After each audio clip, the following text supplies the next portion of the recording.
Hello friends, नमस्ते। आप सभी का स्वागत है आपके अपने चैनल कथा साहित्य दर्पण में, जहां आज हम लोग सुनेंगे अज्ञेय जी की बहुचर्चित और प्रसिद्ध कहानी शरणदाता। अज्ञेय द्वारा लिखित कहानी शरणदाता भारत पाकिस्तान के विभाजन के दौर की कहानी है। यह दो मित्रों की कहानी है, जो कि एक मित्र हिंदू होता है और एक मुसलमान। यह लाहौर में जब दंगे भड़के थे, मार काट हो रही थी, तब की कहानी है। एक दूसरे पर जान छिड़कने वाले मित्र ही एक दूसरे के दुश्मन हो सकते हैं। हिंदू मुस्लिम का भूत लोगों के सर पे ऐसा सवार था कि एक दूसरे की जान के प्यासे बने थे।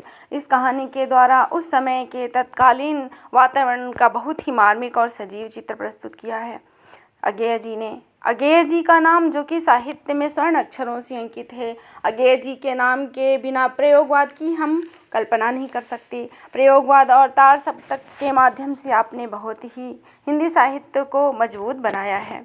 आपकी कहानियाँ, उपन्यास, नाटक आदि हिंदी साहित्य में बेजोड़ हैं। आपका प्रसिद्ध उपन्यास शेखर एक जीवनी किशोरावस्था की मनोवैज्ञानिक दशा का वर्णन करने वाला सशक्त उपन्यास है। आप मनोवैज्ञानिक लेखक भी कहे जाते हैं। आपकी यह प्रसिद्ध कहानी मनोविज्ञान को भी दर्शाती है कि परिस्थिति के अनुसार मनोविज्ञान के रूप में व्यक्ति की भावनाएं कैसे बदल जाती हैं। जो मित्र एक दूसरे पर जान छिड़कते थे, वही एक दूसरे की जान के प्यासे हो जाती हैं। तो आइए हम लोग चलते हैं कहानी पर, और कहानी पर चलने से पहले आपसे एक विनम्र अनुरोध करेंगे कि यदि आपको कहानी अच्छी लगे तो इसको लाइक करें, चैनल को सब्सक्राइब करें, अपने मित्रों में शेयर करें, और यदि आपका कोई सुझाव है तो आप हमें कमेंट के माध्यम से अवश्य ही बताएं। तो अधिक विलंब ना करते हुए चलते हैं कहानी पर। यह कभी नहीं हो सकता देवेंद्र लाल जी। रफीकुद्दीन वकील की वाणी में आग्रह था, चेहरे पर आग्रह के साथ चिंता और कुछ व्यथा का भाव। उन्होंने फिर दोहराया, यह कभी नहीं हो सकता देवेंद्र लाल जी। देवेंद्र लाल जी ने उनके इस आग्रह को जैसे कबूलते हुए पर अपनी लाचारी जताते हुए कहा, सब लोग चले गए, आपसे मुझे कोई डर नहीं, बल्कि आप तो मेरा सहारा हैं। लेकिन आप तो जानते हैं कि जब एक बार लोगों को डर जकड़ लेता है और भगदड़ पड़ जाती है, तब फिजा ही कुछ और हो जाती है। हर कोई हर किसी को सुबह की नज़र से देखता है और खामखा का दुश्मन हो जाता है। आप तो मोहल्ले के सर्वा हैं, पर बाहर से आने जाने वालों का क्या ठिकाना। आप तो देख ही रहे हैं कैसी कैसी वारदातें हो रही हैं। रफीकुद्दीन ने बात काटते हुए कहा, नहीं साहब, हमारी नाक कट जाएगी।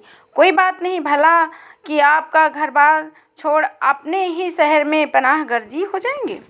हम तो आपको जाने न देंगे, बल्कि ज़बरदस्ती रोक लेंगे। मैं तो इसे मेजॉरिटी का फ़र्ज़ मानता हूँ, वह माइनॉरिटी की हिफाजत करे और उन्हें घर बार छोड़कर भागने न दे। हम पड़ोसी की हिफाजत न कर सके तो मुल्क की क्या हिफाजत करेंगे खाक।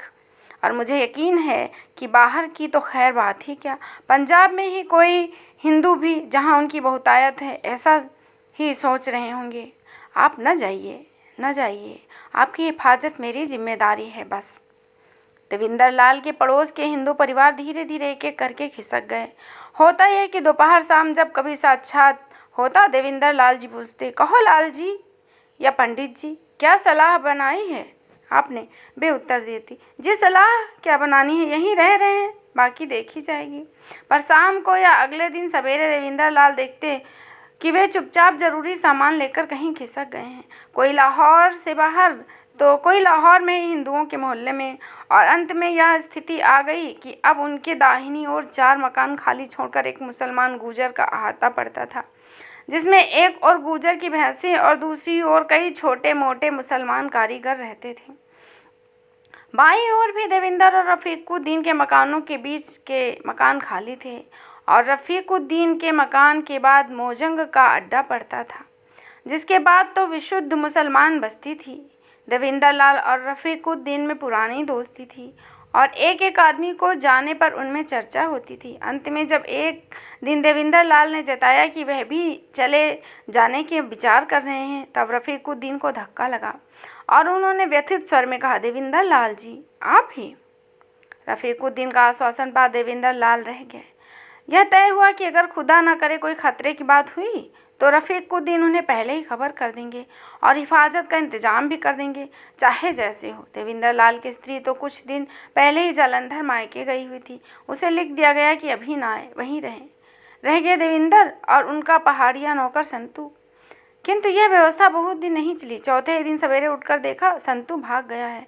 अपने हाथों चाय बनाकर पी, धोने को बर्तन उठा रहे थे कि रफ़ीकुद्दीन ने आकर खबर दी, सारे शहर में मार काट हो रही और थोड़ी देर में मोजंग में भी हत्यारों को गिरोह बंद कर निकलेंगे। कहीं जाने का समय नहीं है। देवेंद्र लाल अपना ज़रूरी और कीमती सामान ले लें और उनके साथ उनके घर चलें। बस यह बला टल जाए, फिर लौट आएंगे। कीमती सामान कुछ नहीं था। गहना छन्ना सब स्त्री के साथ जालंधर चला गया। रुपया पैसा बैंक में था और ज़्यादा फैलाव उन्होंने किया नहीं था। यूँ गृहस्थ तो अपनी गृहस्थी की हर चीज़ को कीमती ही समझता है। देवेंद्र लाल घंटे भर बाद ट्रंक बिस्तर के साथ रफ़ीकुद्दीन के यहाँ जा पहुँचे। तीसरे पहर उन्होंने देखा हुल्लड़ मोजंग में आ पहुंचा है। शाम होते होते उनकी निर्निमेष आंखों के सामने ही उनके घर का ताला तोड़ डाला गया और जो कुछ था लूटा गया। रात को जहां तहां लपटें उठने लगी और भादों की उमस धुआं खाकर और अब और भी गला घोटू हो गई। रफ़ीकुद्दीन भी आंखों में पराजय लिए चुपचाप देखते रहे। केवल एक बार उन्होंने यह कहा, यह दिन भी देखने थे और आज़ादी के नाम पर, यह अल्लाह। लेकिन खुदा जिसे घर से निकालता है उसे फिर गली में पनाह नहीं देता। देवेंद्र लाल घर से बाहर तो निकल ही ना सकते थे। रफ़ीकुद्दीन ही आते जाते और काम करने का तो वातावरण ही नहीं था। वे घूम घाम कर आते, बाजार हो आते और शहर की खबर ले आते, देवेंद्र को सुनाते और फिर दोनों बहुत देर तक देश के भविष्य पर आलोचना करते। देवेंद्र ने पहले तो लक्ष्य नहीं किया, किंतु बाद में पहचानने लगा कि रफ़ीकुद्दीन की बातों में कुछ चिंता का और कुछ एक पीड़ा का स्वर भी है जिसे वह नाम नहीं दे सकता। थकान, उदासी, विरक्ति, पराजय, न जाने क्या क्या। शहर तो वीरान हो गया। जहाँ तहाँ लाशें सड़ने लगी। घर लूट चुके थे और जल रहे थे। शहर के एक नामी डॉक्टर के पास कुछ प्रतिष्ठित लोग गए, यह प्रार्थना लेकर कि वे मोहल्ले में जावें। उनकी सब लोग इज्जत करते हैं, इसलिए उनको समझाने का असर माना जाएगा और वे मरीज भी देख सकेंगे। वे 2 मुसलमान नेताओं के साथ निकले। 2-3 मोहल्ले घूमकर मुसलमानों की बस्ती में एक मरीज देखने के लिए स्टेथोस्कोप निकल मरीज पर झुके कि मरीज के एक रिश्तेदार ने पीठ में छोरा भोंक दिया। हिंदू मोहल्ले में रेलवे के कर्मचारी ने बहुत से निराश्रितों को अपने घर में जगह दी थी, जिनके घर बार सब लूट चुके थे। पुलिस को उसने खबर दी थी कि वे निराश्रित उसके घर पर टिके हैं, हो सके तो उनके घर और मालों की हिफाजत की जाए।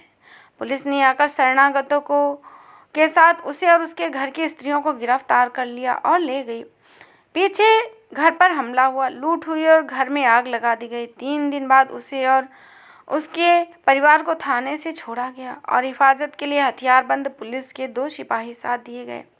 थाने से 50 कदम के फासले पर पुलिस वालों ने अचानक बंदूक उठाकर उस पर और उसके परिवार पर गोली चलाई और वह 3 स्त्रियां मर गईं। उसकी माँ और स्त्री घायल होकर गिर गई और सड़क पर पड़ी रही। वितृष्णा वातावरण, द्वेष और घृणा की चाबुक से तड़प धड़ाते हिंसा के घोड़े विष फैलाने को, संप्रदायों को अपने संगठन और उस पर भड़काने को पुलिस और नौकरशाही।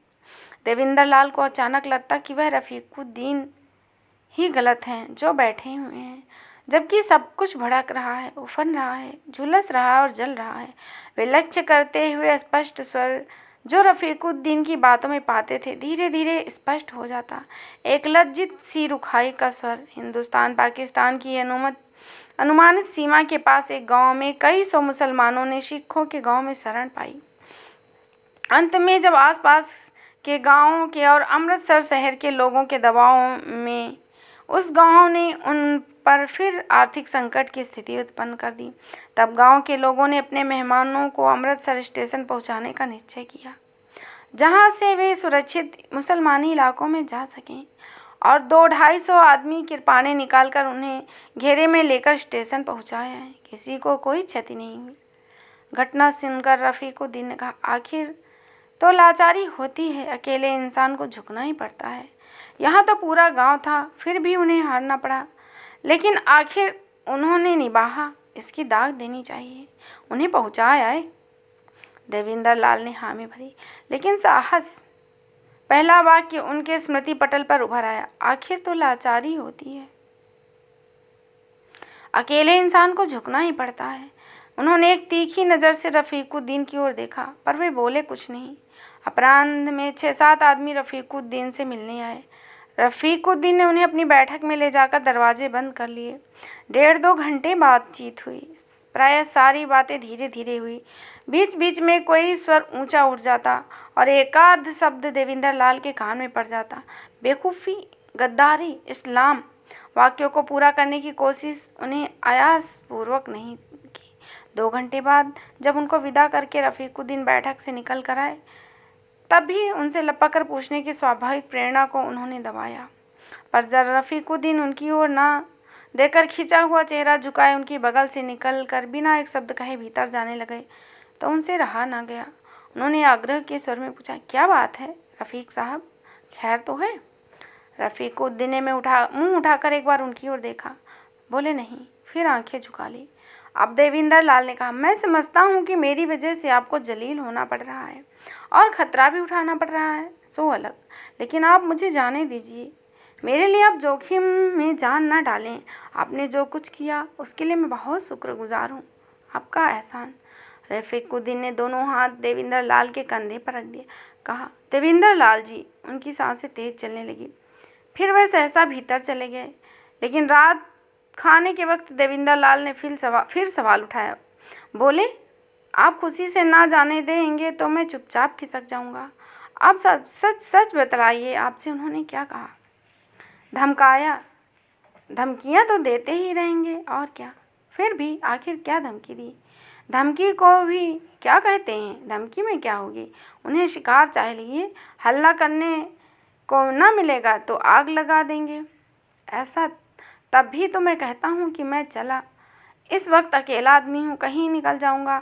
आप घर बार वाले आदमी हैं, ये लोग तो सब तबाह कर डालने पर तुले हैं, गुंडे हैं बिल्कुल। मैं आज ही चला जाऊँगा। ये कैसे हो सकता है? आखिर आपको चले जाने से हम ही ने रोका था, हमारी भी तो कुछ जिम्मेदारी है।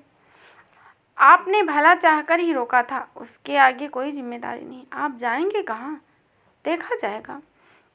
नहीं, यह नहीं मुमकिन है। किंतु बहस की बात तय हुआ कि देविंदर लाल वहाँ से टल जाएंगे। रफ़ीकुद्दीन और कहीं पड़ोस में उन्हें एक मुसलमान दोस्त के यहाँ छिपाकर रहने का प्रबंध कर देंगे। वहाँ तकलीफ़ तो होगी पर ख़तरा नहीं होगा, क्योंकि देविंदर लाल घर में रहेंगे।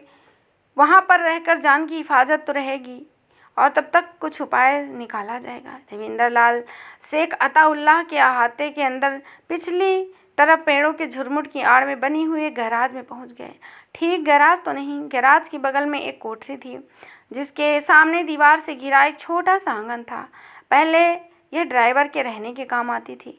कोठरी में ठीक सामने और गैराज की तरफ के किवाड़ों को छोड़कर खिड़की वगैरह नहीं थी। एक तरफ एक खाट पड़ी थी, आले में एक लोटा, फर्श कच्चा लिपा हुआ। गैराज के बाहर लोहे की 4 दीवार का मजबूत फाटक जिसमें ताला पड़ा हुआ था। फाटक के अंदर ही कच्चे फर्श में एक गड्ढा सा खुदा हुआ था जिसमें एक और चूना मिली मिट्टी का ढेर और एक और मिट्टी का लोटा देख गड्ढे का उपयोग समझते देर न लगी। देविंदर लाल का ट्रंक और बिस्तर जब कोठरी के कोने में रख दिया गया और बाहर आंगन का फाटक बंद करके उसमें ताला भी लगा दिया गया, तब थोड़ी देर वे हतबुद्धि खड़े रहे। यह है आज़ादी। पहले विदेशी सरकार लोगों को कैद करती थी, वे आज़ादी के लिए लड़ना चाहते थे। अब अपने ही भाई अपनों को तन्हाई कैद कर रहे हैं क्योंकि वे आज़ादी के लिए लड़ाई रोकना चाहते हैं। फिर मानव प्राणी का स्वाभाविक वस्तुवाद जागा और उन्होंने गैराज, कोठरी, आंगन का निरीक्षण इस दृष्टि से आरंभ किया कि क्या क्या सुविधाएं वे अपने लिए कर सकते हैं। गैराज ठीक है, थोड़ी सी दुर्गंध होगी, ज़्यादा नहीं। बीच का किवाड़ बंद कर काम चलाऊ रोशनी आंगन से प्रतिबिंबित होकर आ जाती है, क्योंकि आंगन की एक और सामने के मकान की कोने वाली बत्ती से रोशनी पड़ती है। बल्कि आंगन में इस जगह खड़े होकर शायद कुछ पढ़ा भी जा सकता है, लेकिन पढ़ने को है ही क्या, यह तो ध्यान ही नहीं रहा। देविंदर लाल फिर ठिठक गए। सरकारी कैद में तो गा और चिल्ला सकते हैं, यहाँ तो चुप ही रहना होगा। उन्हें याद आया, उन्होंने पढ़ा है, जेल में लोग चिड़िया, कबूतर, गिलहरी, बिल्ली आदि से दोस्ती करके अकेलापन दूर करते हैं। यह भी न होती तो कोठरी में मकड़ी, चींटी आदि का अध्ययन करके। उन्होंने एक बार चारों ओर नज़र दौड़ाई। मच्छरों से भी बंधुभाव हो गया है। उनके मन में यह बात किसी तरह स्वीकार नहीं हो रही थी। वे आंगन में खड़े होकर आकाश देखने लगे, आज़ाद देश का आकाश, और नीचे अभ्यर्थना में जलते हुए घरों का धुआं। धूपेन धाप्याम, लाल चंदन, रक्त चंदन। अचानक इन्होंने आंगन की दीवार पर एक छाया देखी, एक बिलार। उन्होंने बुलाया, आओ आओ, पर वह स्थिर बैठा रहा, स्थिर दृष्टि से ताकता रहा। जहाँ बिलार आता है वहाँ अकेलापन नहीं है। देवेंद्र लाल ने कोठरी में जाकर बिस्तरा बिछाया और थोड़ी देर में निर्द्वंद भाव से सो गए। दिन छिपे के वक्त केवल एक बार खाना खाता था, यूँ भी 2 वक्त के लिए काफ़ी होता था। उसी समय कोठरी और गराज के लोटे भर दिए जाते थे। लाता था एक जवान लड़का जो स्पष्ट ही नौकर नहीं था। देवेंद्र लाल ने अनुमान किया कि शेख साहब का लड़का होगा।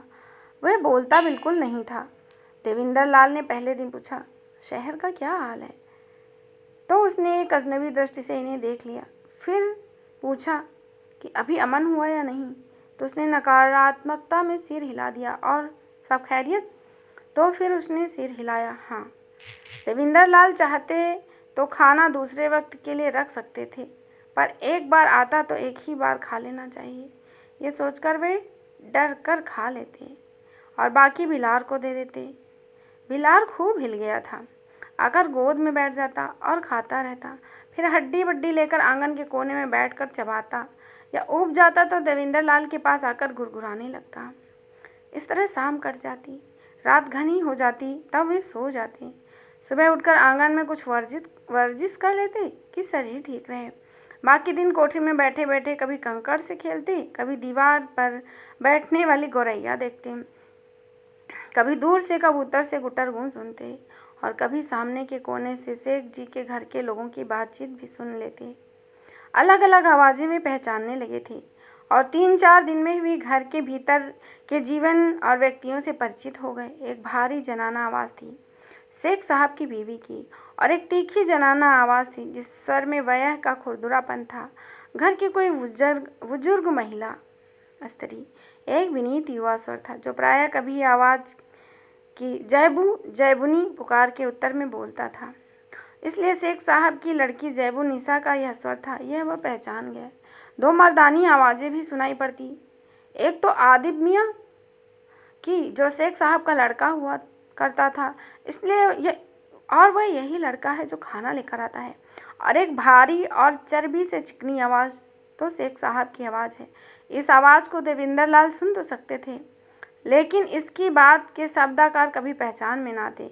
दूर से तीखी आवाज़ों के बोल से ही स्पष्ट समझ में आते थे। जैबू की आवाज़ से देवेंद्र लाल का लगाव था। घर की युवती लड़की की आवाज़ थी। इसका स्वाभाविक आकर्षण से नहीं, वह विनीत थी, इसलिए मन ही मन में वे जैबू निसा के बारे में ऊहा-पोह का रोमानी खिलवाड़ कहकर अपने आप को थोड़ा झिझक भी लेते। पर अक्सर वे यहाँ भी सोचते थे कि क्या यह आवाज़ भी लोगों में फिरका परस्ती का जहर भरती होगी। क्षमा करना। शेख साहब पुलिस के किसी दफ्तर में शायद हेड क्लर्क हैं। देवेंद्र लाल को यहाँ लाते समय रफ़ीकुद्दीन ने यह कहा था कि पुलिस वालों के घर तो सुरक्षित ही हैं। वह बात ठीक है, लेकिन सुरक्षित होता है इसलिए शब्द बहुत से उपद्रवों की जड़ भी होता है। ऐसे घरों में लोग जहर फैलाने वाले हों तो अचंभा क्या। लेकिन खाते वक्त भी वे सोचते, खाने में कौन सी चीज़ किसके हाथ की बनी होगी, परोसा किसने होगा। सुनी बातों से वे जानते थे कि पकाने में बड़ा हिस्सा तो उस तीखी खुरदरी आवाज़ वाली स्त्री का रहता है, पर परोसना शायद जैबू निसा के जिम्मे था। और यही सब सोचते सोचते देवेंद्र लाल खाना खाते और कुछ ज़्यादा ही खा लेते थे। खाने में बड़ी बड़ी मुसलमानों की रोटी के बजाय छोटे छोटे हिंदू फुलके देखकर देवेंद्र लाल के जीवन में एक रास्ता से थोड़ा परिवर्तन आया। मांस तो था, लेकिन आज रबड़ी भी थी, जबकि पीछे मीठे के नाम पर एक आध बार शाही टुकड़ा या फिरनी आ जाया करती थी। आदिब जब खाना रखकर चला गया तो देवेंद्र लाल क्षण भर उससे देखते रहे। उनकी उंगलियां फुलकों से खेलने लगी। उन्होंने एक काद को उठाकर फिर रख दिया। पल भर के लिए अपने घर का दृश्य उनकी आंखों के सामने दौड़ गया। उन्होंने फिर से 1-2 फुलके उठाए और फिर रख दिए। हठात वे चौंके। तीन एक फुलकों की तह के बीच में कागज़ की एक छोटी सी पुड़िया पड़ी थी। देविंदर लाल ने पुड़िया खोली। पुड़िया में कुछ नहीं था। देविंदर लाल उसे फिर गोल गोल करके फेंक देने ही वाले थे कि हाथ ठिठक गया। उन्होंने कोठरी के आंगन में जाकर कोने में पंजों पर खड़े होकर बाहर की रोशनी में पुर्जा देखा। उस पर लिखा था, केवल 1.70 खाना कुत्ते को खिलाकर खाइएगा। देविंदर लाल ने कागज़ की चिंदियाँ की, चिंदियों को मसला, कोठरी से गराज में जाकर उसे गड्ढे में डाल दिया। फिर आंगन में लौट आए और टहलने लगे। मस्तिष्क ने कुछ नहीं कहा, सन्न रहा। केवल एक नाम उसके भीतर से खोया सा चक्कर काटता रहा, जैबू जैबू जैबू। थोड़ी देर बाद वह फिर खाने के पास जाकर खड़े हो गए। यह उनका खाना है, देविंदर लाल का, मित्र के नहीं तो मित्र के यहाँ से आया है, और उनके मेज़बान के, उनके आश्रयदाता के, जैबू के पिता के। कुत्ता यहाँ कहाँ है? देविंदर लाल टहलने लगे। आंगन की दीवार पर छाया सरकी, बिलार बैठा था। देविंदर लाल ने बुलाया। वह लपक कर कंधे पर आ रहा। देविंदर लाल ने उसे गोद में लिया और पीठ सहलाने लगे। वह गुरगुराने लगा। देविंदर लाल कोठरी में गए। थोड़ी देर बिलार को पुकारते रहे, फिर धीरे धीरे बोले, देखो बेटा, तुम मेरे मेहमान, मैं शेख साहब का ना। वे मेरे साथ जो करना चाहते हैं वही मैं तुम्हारे साथ करना चाहता हूँ। चाहता नहीं हूँ पर करने जा रहा हूँ। वे चाहते हैं कि नहीं पता नहीं, यही तो जानना है। इसीलिए वो मैं तुम्हारे साथ करना चाहता हूँ जो वो मेरे साथ पता नहीं चाहते हैं कि नहीं। नहीं, सब बात गड़बड़ हो गई। अच्छा, रोज़ तुम मेरी जूठन खाते हो, आज मैं तुम्हारी खाऊंगा। हाँ, यह ठीक है, लो खाओ। बिलार ने मांस खाया, हड्डी झपटना चाहता था, पर देविंदर लाल ने उसे गोद में लिए रबड़ी खिलाई। वह सब चाट गया। देविंदर लाल उसे गोद में लिए सहलाते रहे। जानवरों में सहज ज्ञान होता है, खाद्य अखाद्य का, नहीं तो वे बचते कैसे? सब जानवरों में होता है, और बिल्ली तो जानवरों में शायद सबसे अधिक ज्ञान के सहारे जीने वाली है। तभी तो कुत्ते की तरह पलती नहीं। बिल्ली जो खाद्य खा ले वह सर्वथा खाने योग्य है। बिल्ली बड़ी मछली खा ले जिसे इंसान न खाए, वह और बात है। सहजा बिलार जोर जोर से चीखा और उछलकर गोद से बाहर जा कूदा। चीखता गुर्राता दीवार पर चढ़ता और गैराज की छत पर जा पहुंचता। वहां से थोड़ी देर तक उसके कानों को अपने आप ही लड़ने की आवाज़ सुनाई देती, फिर धीरे धीरे गुस्से का स्वर दर्द के स्वर में परिणित हुआ, और फिर एक करुण रियाहट में, एक दुर्बल चीख में, और एक बुझती हुई सी कराह में, फिर एक सहसा चुप हो जाने वाली लंबी सांस में मर गया। देविंदर लाल फिर से खाने को देखने लगे। वह कुछ साफ साफ दिखता हो सो नहीं, पर देविंदर लाल जी की आंखें निस्पंद उसे देखती रहीं। आज़ादी, भाईचारा, देश, राष्ट्र। एक ने कहा कि हम जोर करके रखेंगे, दूसरे ने कहा हम रक्षा करेंगे, पर घर से निकाल दिया। एक ने कहा कि हम जोर करके रखेंगे और रक्षा करेंगे, पर घर से निकाल दिया। दूसरे ने आश्रय दिया और विष दे दिया, और साथ में चेतावनी का विष भी दिया जा रहा है। देविंदर लाल का मन ग्लानि से उमड़ गया। इस धक्के को राजनीति की भुरभुरी रेत की दीवार के सहारे नहीं, दर्शन के सहारे ही झेला जा सकता है।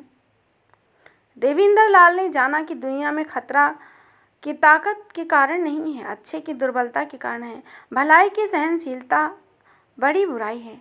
घने बादल से रात नहीं होती, सूरज के निस्तेज हो जाने से होती है। उन्होंने खाना उठाकर बाहर आंगन में रख दिया, 2 घूंट पानी पिया, फिर टहलने लगे।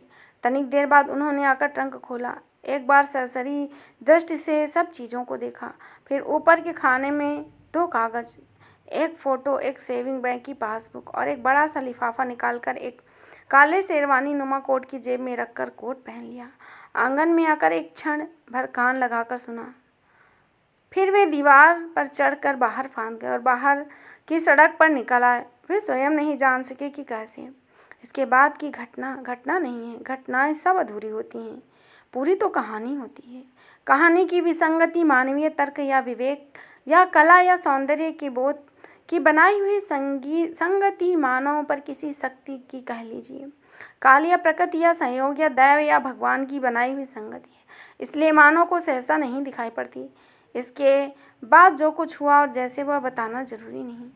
इतना बताने से काम चल जाएगा कि 1.5 महीने बाद अपने घर का पता लेने के लिए देवेंद्र लाल अपना पता देकर दिल्ली रेडियो से अपील करवा रहे थे कि तब एक दिन उन्हें लाहौर की मोहर वाली एक छोटी सी चिट्ठी मिली।